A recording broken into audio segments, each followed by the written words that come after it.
Bir orman. Yüzyıllardır insan yüzü görmemiş. Sessiz, soğuk ve sanki zamanın dışına sıkışmış gibi. Ama o sabah her şey değişti. Saat sabah 7:14'te ufukta olağan dışı bir şey belirdi. İlk başta uzaklardan gelen uğultular duyuldu. Sanki gökyüzünün içi çalkalanıyordu. Ve sonra dev bir ateş küresi gökyüzünü yırtarak indi. Parlaklığı güneşi kıskandıracak kadar güçlüydü. Görgü tanıkları anlatıyor. Gözlerimiz kamaştı. Sanki gökyüzü ateşe verilmişti.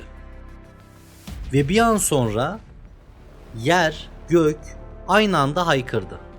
Patlama. Ama bu sıradan bir patlama değildi. Gökyüzü adeta çöküyor gibiydi. Birdenbire 800 kilometrelik bir alan içindeki ağaçlar sanki görünmeyen bir dev tarafından yere bastırıldı. Kökünden söküldü, yere dümdüz serildi. O kadar ki ağaçlar devrilirken oluşan dalga ormanın içinden saatlerce yankılandı. Bir tsunami gibi ama yapraklardan. Yakındaki köylerdeki camlar patladı. Kulaklar sağır edici gürültüyle çınladı. Hatta olaydan 60 kilometre uzakta bulunan insanlar yerin sarsıldığını hissetti. Bazıları gökyüzünde kıyametin geldiğini düşündü. Ve işin en tuhaf yanı, patlamanın olduğu yere kimse yaklaşamıyordu. Bir güç ya da bir korku insanları o bölgeden uzak tutuyordu. Çünkü herkes aynı şeyi hissediyordu. Bu doğanın değil, başka bir şeyin işiydi. Felaketin ardından günler geçti. Hatta aylar. Ve sonra ilk keşif ekipleri o bölgeye ulaşabildi. Ama neyle karşılaştılar biliyor musunuz? Bir şey eksikti. Aslında her şey vardı. Ama olması gereken şey yoktu. Bir meteor çarpmış olsaydı orada bir krater olmalıydı. Toprakta dev bir iz. Parçalanmış kayaçlar, erimiş metal kalıntıları. Ama hiçbir iz yoktu. Arazi sanki gökyüzünden görünmez bir yumrukta ezilmiş gibiydi. Merkezde kalan birkaç ağaç hala ayaktaydı. Ama onların kabukları tamamen soyulmuştu. Adeta bir mikrodalga fırının içinde kavrulmuş gibiydiler. Yüz binlerce ağaç merkezden dışarıya doğru milimetrik bir simetriyle yere serilmişti. Sanki bir ressam elindeki dev fırçayla ormanı yere yatırmıştı. Bilim insanları şaşkındı. Çünkü meteor çarpmaları merkezden dışa doğru patlar.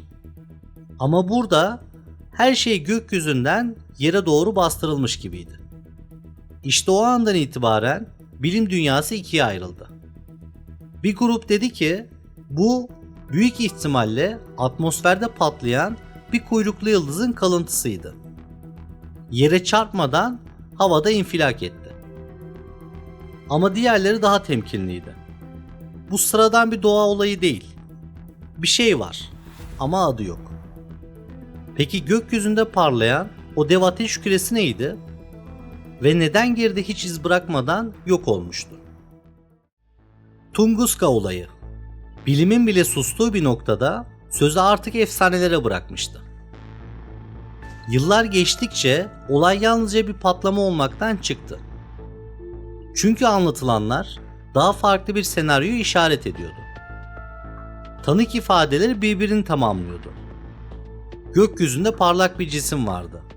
Metalik ama tanımlanamaz. Alevler içindeydi ama düşmüyordu. Sanki yön değiştirebiliyordu ve hemen ardından o büyük patlama. Bazılarına göre bu bir UFO'ydu. Bir uzay gemisi. Ya atmosfere girerken infilak etmişti ya da yeryüzüne çarpmadan önce vurulmuştu. Ama kim tarafından?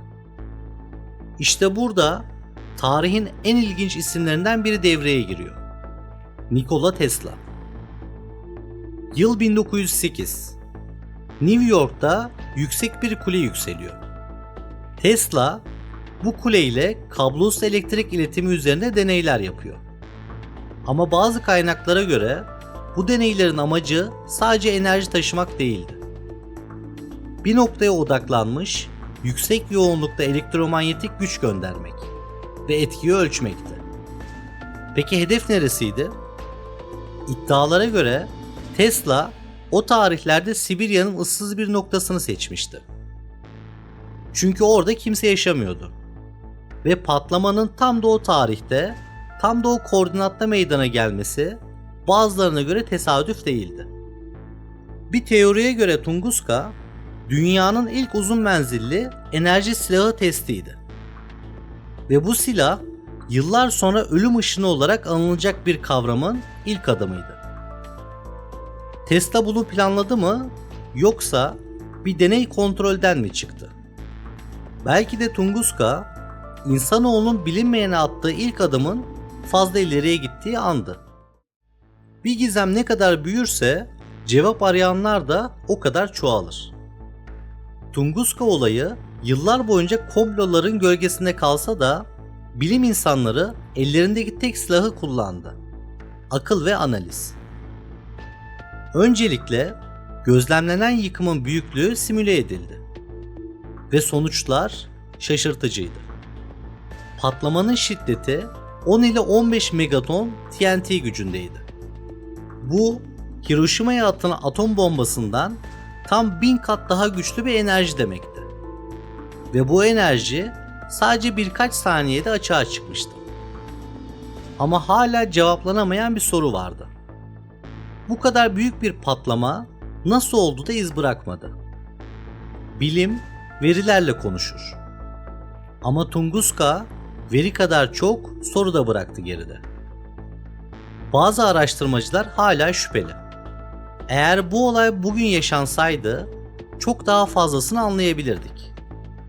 Ama 1908'in Sibirya'sında gökyüzü patladı ve yalnızca gizem kaldı. 100 yıldan fazla zaman geçti. Ama Tunguska hala sessiz. Ne toprağa konuştu, ne gökyüzü. Sadece ağaçların yere uzanmış bedenleri kaldı geriye. Her yeni araştırma yeni bir ipucu bulmak yerine yeni sorular getiriyor. Sanki bu dosya cevaplanmak için değil, sorgulanmak için açılmış. Bazıları hala şunu soruyor: bu bir mesaj mıydı? Uzaydan gelen ve bizim henüz çözemediğimiz bir uyarı mı? Ya da insanoğlunun kendi eliyle açtığı Pandora'nın kutusu mu? Kontrolsüz bir deneyin ya da bir dehanın sınırları zorlandığı bir oyunun ters tepen sonucu mu? Ama ne olursa olsun, Tunguska bize bir şeyi hatırlattı. Bazen tek bir an 1000 yılı değiştirebilir. Bir ışık, bir patlama ve dünya artık eskisi gibi değildir. Belki de asıl cevap hala Sibirya ormanlarında. Yıkılmış ağaçların arasında sessizce yatıyor. Ya da çoktan yıldızların arasına karıştı bile.